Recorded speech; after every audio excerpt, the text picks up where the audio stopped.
안녕하세요. 수아입니다. 이번 시간은 대도인들의 시대입니다. 이 내용은 네이버 블로그 완전 투명한 빛으로 눈부시게 빛나는 무한한 태양에서 가져왔습니다. 제목은 길지만 대일열애, 피로자나 부처님을 의미합니다.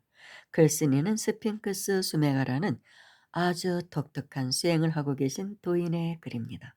그분과 그분의 스승의 대화 내용입니다.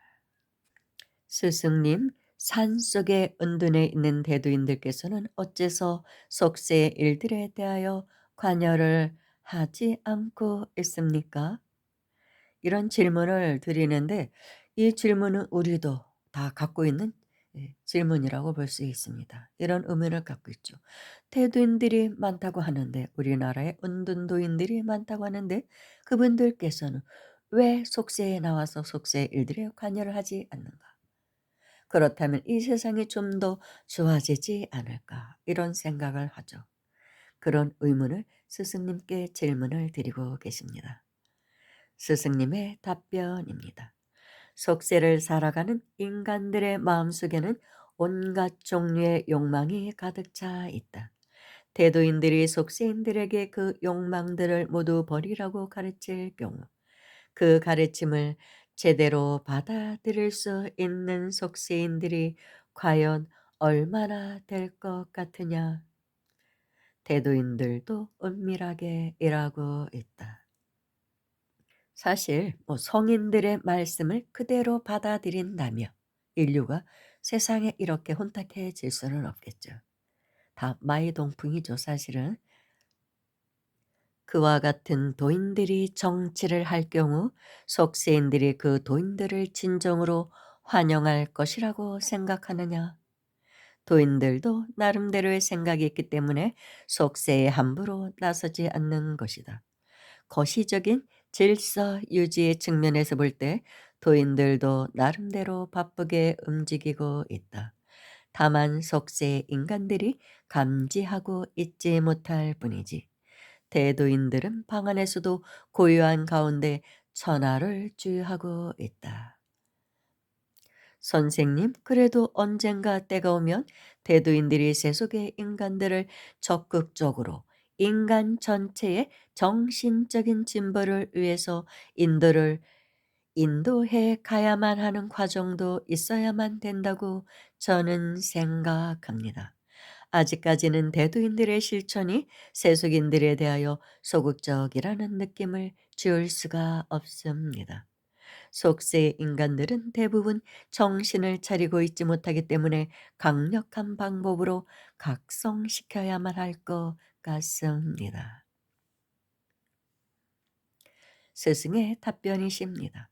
대도인들의 무더기로 대도인들이 무더기로 속세의 모습을 드러내고 활동하는 시기가 올지도 모른다.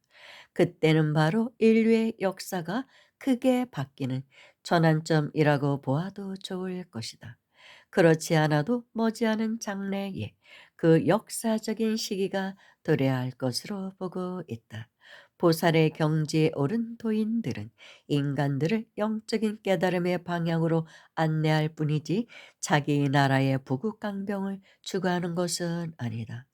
석가모니가 그렇게 오랫동안 가르쳐도 예수 그리스도가 그렇게 설교해도 엉뚱한 방향을 바라보고 있는 것이 지구인들이다.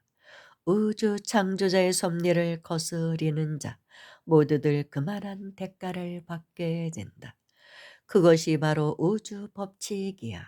내가 아무리 이렇게 떠들어도 소용이 없어. 어리석은 인간들은 우주 법칙들을 위반한 대가들을 처절하게 경험해 보아야 비로소 그 버릇을 놓게 되는 법이지. 지금이 그때인 것 같네요. 지금 정말로 우리는 우주 법칙들을 위반한 대가를 받고 있는 게 아닌가. 현재 인류가 처한 상황이 그렇죠.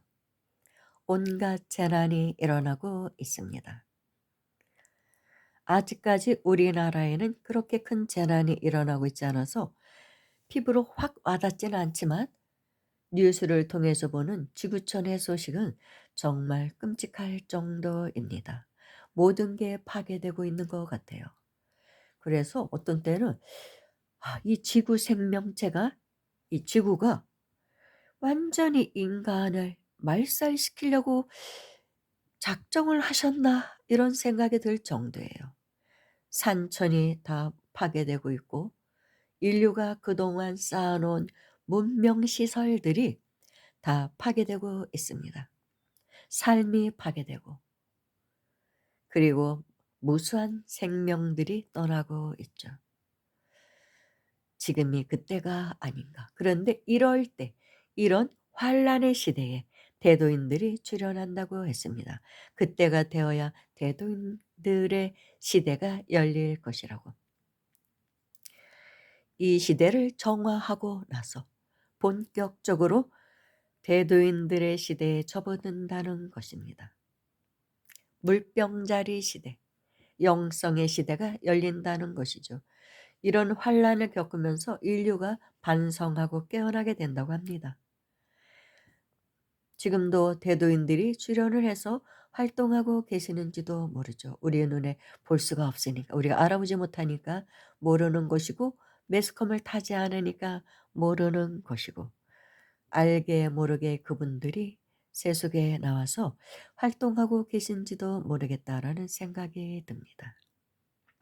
스승님, 저는 다시는 물질적인 차원에 태어나고 싶지 않지만 만약 재차 태어나야만 된다면 스승님과 함께 태어나고 싶습니다. 그래서 스승님의 가르침을 좀 더 많이 듣고자 합니다. 저는 언젠가는 완전한 깨달음을 얻어서 다시는 고통의 바다에서 방황하지 않겠습니다. 그러자 스승께서는 미소를 지으시면서 너의 소망대로 이루어지게 될 것이다. 염려하지 마라. 스승님, 저의 몸은 아주 어린 시절부터 너무나 자주 심하게 아파왔기 때문에 다른 사람들의 고통을 보면 나의 일처럼 매우 아프게 느껴지고는 합니다. 어떻게 하면 이와 같은 육체적인 고통에서 벗어날 수 있을까요?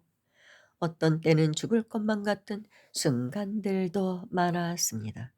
그리하여 결과부자한 후 수행할 때마다 고통이 몸 전체를 자극하기 때문에 정신 집중이 잘 안 됩니다. 스승님이 말씀하십니다. 질병을 먼저 고치려고 하지 말고 질병을 안고 수행을 해 나가야만 한다. 질병 따로 고치고 수행 따로 하려고 하지 말아라. 몸이 크게 아픈 것이 수행 과정에서는 오히려 좋은 약이 될 수도 있다. 식물들도 온상에서 자라다 보면 결과적으로 볼 때 약하고 쓸모가 적다. 모진 비바람을 맞으며 자라고 있는 산과 들의 식물들은 성장 과정에서는 힘들지만 그만큼 강하게 된다. 사실 수행자들 중에는 병고에 시달리시는 분들이 많습니다. 그래서 수행자가 된 경우도 많고 산에 들어오셔서도 굉장히 아프신 분들 많습니다. 그 병을 안고 수행해 나가는 거예요. 또 그런 어떤 고칠 수 없는 중병에 걸리신 분들도 있고 그래서 세속에서 살 수가 없어서 마지막으로 내가 수행자가 돼서 수행을 하고 이 생을 마감해야겠다라는 결심을 하고 들어오신 분들. 그래서 열심히 수행을 하신 결과 병이 낫고 그러다 보면 더 열심히 수행하게 되고 그런 분들이 많아요. 저도 사실은 어려서부터 병치레를 좀 많이 한 사람입니다. 신장염도 앓았었고 그냥 맨날 골골골한 상태예요. 지금도 이제 감기에 걸려 가지고 그냥 목소리 내기가 사실 굉장히 힘듭니다. 코가 막혀 가지고 그런데도 방송을 또 안 하면 심심하고 제가 해야 할 일이기 때문에 또 해야 된다는 생각도 들고 점점 나이를 먹어가면 더 건강해질 리는 없잖아요. 아무래도 더 허약해지겠죠. 그래서 조금이라도 더 건강할 때 그래도 방송을 해야 되지 않을까 생각해서 감기에 걸려서 좀 힘들긴 하지만 하고 있습니다. 뭐 감기에 걸려 아프다 그래서 평상시와 크게 다를 건 없어요 저는. 할 건 다 해요. 공부하고 기도하고 방송하고 할 건 다 합니다. 그렇게 또 살아오다 보니까 이게 습이 된 거예요. 근데 건강하던 사람이 어느 날 갑자기 아프면 맥을 못 추더라고요. 아예 일어나지도 못해요. 근데 저는 그런 경우는 별로 없는 것 같아요. 아파도 일어나서 할 건 거의 다 하고 사는 편입니다. 여러분들도 이 환절기에 감기 조심하시고 건강하시길 바랍니다. 감사합니다.